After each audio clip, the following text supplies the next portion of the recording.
NATO dhe sekrete që duhet të dini. Kush është NATO për ju, ose çfarë prezanton, dhe për më tepër, ku i ka zyrat qendrore NATO? Është mirë që t'jemi të informuar, sepse jetojmë në këtë planet dhe informacioni është baza. Dhe ndaj kush është rastisht dhe nuk i ka bërë ende like faqes, do të lutesha t'i bëj like faqes, që të shihemi sërish dhe faleminderit që jemi bërë bashkë. NATO është një organizatë e Atlantikut të Veriut. Dhe NATO lindi në vitin 1951. 59, më falni, por pas vitit 59, sepse në vitin 1959 ishin vetëm 12 shtete. Sot janë 32 shtete gjithsej që marrin pjesë në këtë organizat. Por pse lindi kjo organizat? Dhe çfarë traktati u bë që bëri që të lindte kjo organizat? NATO, për disa që gabimisht thonë që NATO është në Amerikë, nuk është në Amerikë, por gjendet në Bruxelles, pra gjendet në Evropë NATO, dhe fillimisht NATO u mendua për sigurinë ushtarake ose sigurinë në përgjithësi të vendeve aleate. Po kush janë vendet aleate?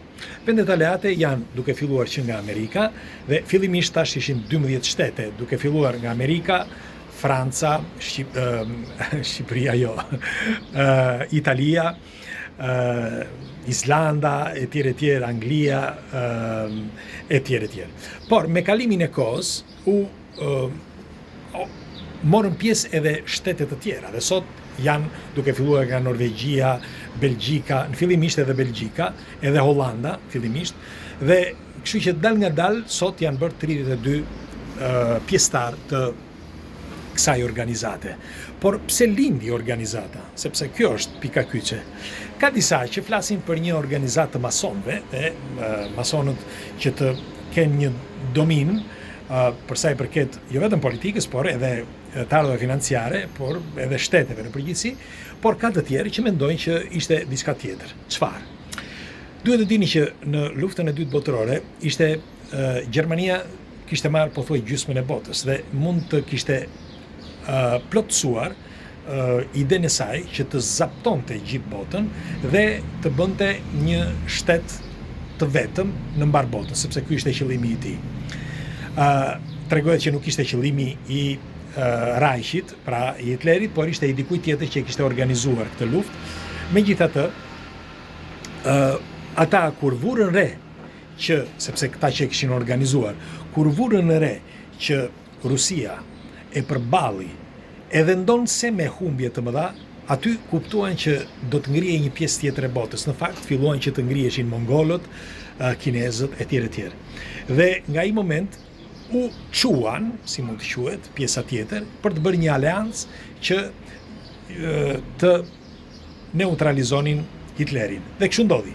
Por gjatë asaj kohe vurë potencën e Rusisë. Rusia në atë kohë la në fushën e betejës, pra në luftën e dytë botërore, mbi 2 milion ushtar. Dhe mos ishte Rusia, sot do të flisim të gjithë gjermanisht.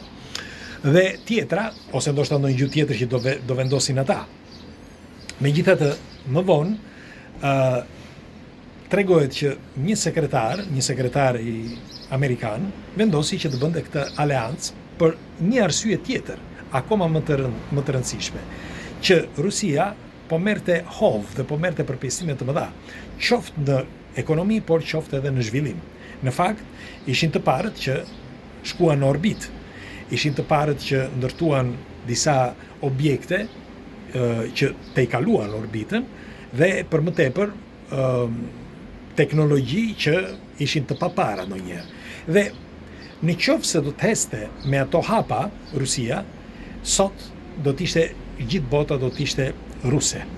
Sepse të mbaj mend që në atë kohë Rusia kishte dominin pothuaj të gjitha vendeve slave, duke filluar që nga Polonia, Republika e Çekisë, Hungaria,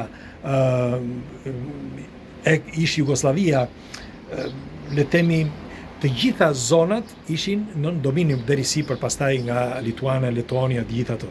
Pra ishin në dominin e Rusisë. Dhe nëse ajo kishte një kontroll kaq të madh dhe zhvillimin e kishte shumë më të përparuar nga vendet e tjera, kjo ishte frika e aleatëve që ndërtuan NATO-n, të paktën kështu thuhet, Dhe NATO-ja, sipas disa specialistëve, thonë që u ndërtua pikërisht, pra u themelua, pikërisht për të qenë aleat që të mund të luftoni jo vetëm ekonomikisht, por edhe në mënyrë ushtarake ose në çdo formë tjetër. Në fakt, sot po ta shikojmë, gjithë bota është ndarë në dy pjesë, sepse një pjesë i përket botës aleate, pra Italisë, Amerikës, Anglisë, etj, të gjitha vendeve nordike, Norvegji, Suedi, etj.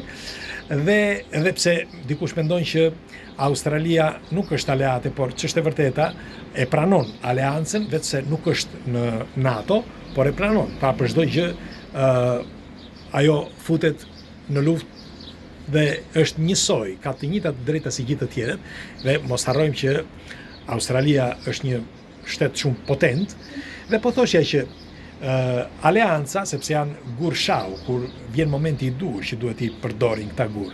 Dhe po thoshja që aleanca u përdor pikërisht për këtë arsye, pra për të qenë të gatshëm që të mund të përballonin zhvillimin që po bënin gjithë shtetet slave.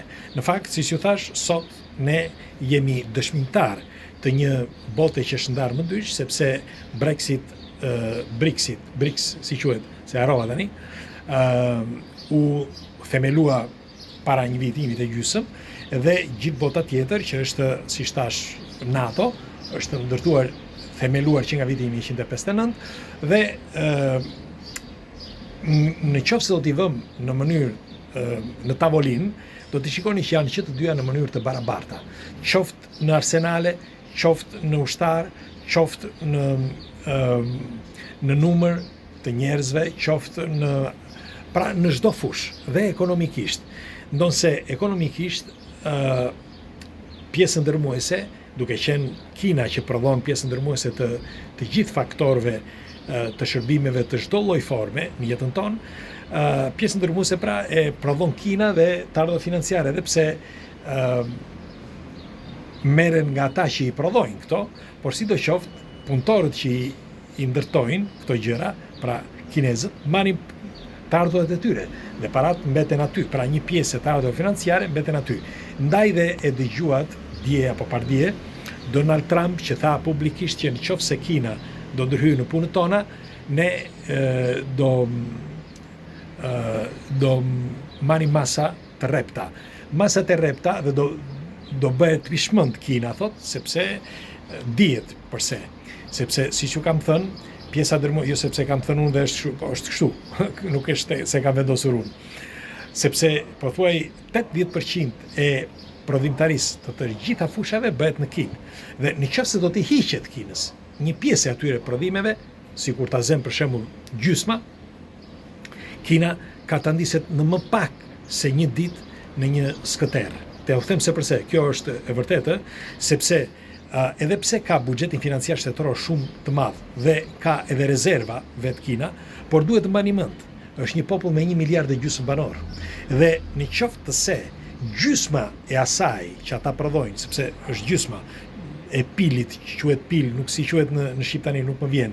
Pra e të ardhurave financiare që lëvizin, pra të buxhetit financiar që lëviz, në qoftë se do preket një pjesë e tyre, me mend gjysma, ata ka të ndisen në një shtet më të varfër se sa Afrika. Sepse pikërisht pra, sepse sidoqoftë ata është e vërtet që prodhojnë, por e prodhojnë për botën, nuk e prodhojnë për veten.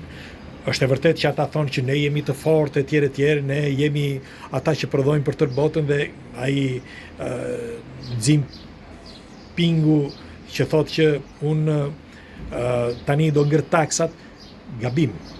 Unë mendoj që është gabim, jo se ai nuk i di, jo se nuk i njeh të gjitha këto, por ai kërkon që të masi pulsin e Evropës dhe të Amerikës, që të shikoj deri ku mund të arri, dhe të shikoj edhe popullin e tij që nëse do i mbledhi rripin, deri ku mund të arri populli. Por ju garantoj që ai popull në 1,5 miliard banor, unë them që ka të ndiset më keq se Afrika. Kështu që e filluam me NATO-n dhe dua ta mbyll me NATO-n, që NATO u formua në atë kohë pikërisht pra për këto arsye ekonomike, politike dhe shoqërore që me një larg pamësi kaq fantastike që në vitin 1974, sepse në 59-ën u themelua, por në 74-ën firmosen shumë shtete të botës për shumë arsye, njëra nga këto ishte dhe aleanca dhe një largpamësi vërtet madhështore, sepse ne sot pasi stojmë në disa lëvizje geopolitike shumë të rëndësishme, por edhe financiare, që do të shënojnë ecurinë e njerëzimit dhe nëse nuk do të ishte NATO, nuk do të kishte ekuilibër. Ja u garantoj për këtë. Megjithatë, unë do të dëshiroj edhe komentin tuaj, mes nesh ka edhe ekspert, pres komentet tuaja, kalofshi bukur.